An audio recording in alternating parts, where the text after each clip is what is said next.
Busy hours still to come on weekend today. Let's get some news first. Here's Jane.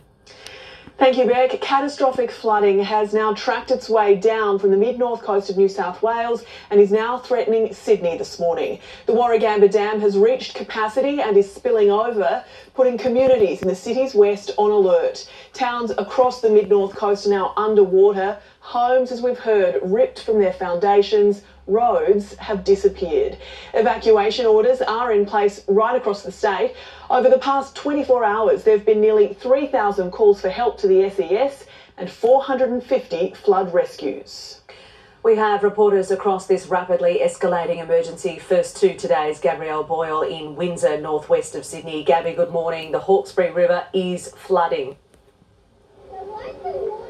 Certainly is. I'm joining you from the new Windsor Bridge, and we've been here for a couple of hours now, and we have watched that water level inch up further and further on the bridge over that time. You can see there's a heap of debris that's being carried down. It's been picked up from the riverbanks and flushed through underneath the bridge and out the other side. But as it goes up further and further, it's been caught underneath the edge of that bridge. And there are fears that that water level could reach over the top of that bridge.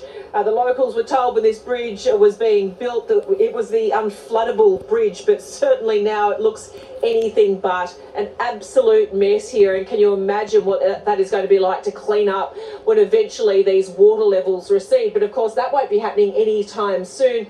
We are in for another incredibly wet day right across Sydney. Yesterday many parts had about 100 millimetres of rain, some parts up to 115 millimetres, and the Weather Bureau tell me that is not going to change today. You can expect exactly the same conditions we saw in Sydney yesterday repeated again today. And that is why there are flood warnings in so many low-lying areas. The best advice I can give you is jump on the Bureau of Meteorology website, jump on the SES website and get that official information for your local area to make sure you're staying safe.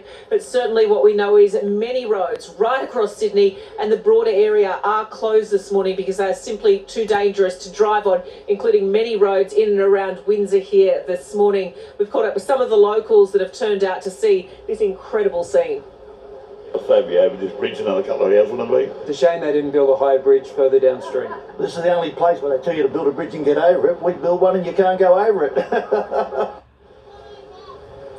Certainly incredible scenes. If you take a look around me here, you can see plenty of locals have turned out. Some of them have left their properties, others have simply come down for a bit of a look-see, bringing the kids down. Certainly a moment they will remember. Hello, good morning, guys. You've come down to see the rain? Pretty impressive, huh? There's so much rubbish there. There is a lot of rubbish. It's going to be a very big clean-up, right? Yeah. One they all remember for the history books. It's certainly not the first time the river has flooded here, but pretty impressive scenes nonetheless. Now to Sarah Stewart in Picton, southwest of Sydney, where locals have spent the night preparing for the worst. Sarah, how are people coping there? Yeah, good morning to you, Richard. Well, fortunately, everyone's coping okay here this morning. The creek didn't burst its banks last night, but everybody was very prepared. And I'm joined now by a local cafe owner called Chris. Chris, thanks for your time this morning. What was it like here last night? Oh, very nervous. The river got to just below the bridge, so I didn't sleep much last night. But thankfully, for the work of the local SES, we've got the sandbags out and all the doors are wrapped with plastic, so we didn't have any water, so I'm still good. Unfortunately, there's still a lot of rain coming today, the next couple of days. Are you nervous about the days ahead? I've kept sandbags close by, for sure, yeah. Yeah, very nervous. And you've seen floods here before, haven't you? Yeah, 2020, it got across the road here and about halfway up the bridge there on the window. But then 2016 was even bigger when we had it to the roof here, so that was big, yeah. Well, let's hope that doesn't happen again. Thank you so much for your time.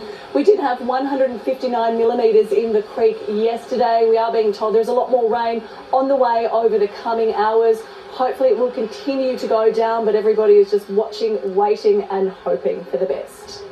Now to Grace Fitzgibbon in Kempsey on the New South Wales mid-north coast this morning. Grace, residents there understandably are on edge.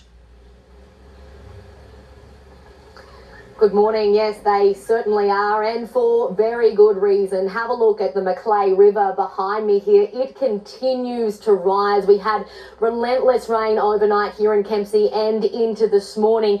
The big concern is that the river is holding its banks now, but if this rain continues like this, it could well break its banks, and that will have devastating impacts for the community here, with the potential for it to take over the entire CBD. This region is no stranger to floods like this. However, locals on the ground are telling me that this time round feels a little bit different. They are nervous. We heard from one of the locals a little earlier. Here's what she had to say.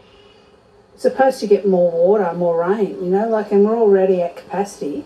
So, you know, everyone's a little bit worried. Evacuation orders remain in place for several low-lying communities right across the mid-north coast. Nearby in Port Macquarie, they have their eyes on the Hastings River. It is breaking record heights there. It was at 11 metres yesterday near Wauchope. That breaks the 1968 record of 9.5 metres. It is such a nervous time for locals right across the coast here. It's hard to believe that not that long ago they were up against bushfires and now this 1 in 50-year weather event. Here's hoping the Macquarie River holds its banks today. A very concerning time indeed. Let's bring in 9 weather presenter Gavin Morris. He's in Newcastle for his analysis. Gavin, when was the last time we saw a flooding event like this?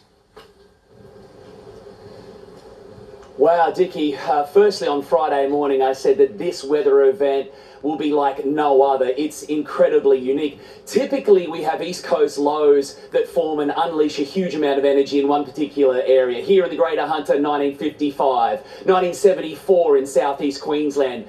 Take a look at this radar at the moment. This is truly extraordinary.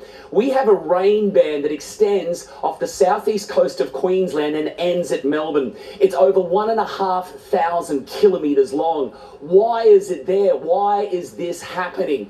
We have a trough line. It's very stubborn. It has been sitting there for days. What is a trough line? That is where two air masses meet. Once they meet, that air starts to move upwards. What it's doing, it's drawing huge amounts of moisture off the East Australian current. We're at the end of the La Nina. All of that warm water is transferring from the Coral Sea just off the East Australian coast, travelling southward like a warm river, and all of that warm water is getting sucked up into the atmosphere, and that is just continually streaming down from the northeast. So we've got a lot more water to come, and then we're going to have number 2 massive meteorological event that occurs. Our other big wet weather system typically comes from the northwest, and that is going to collide with this system in the coming days. So take care, we've got a long way to go. In other news, 21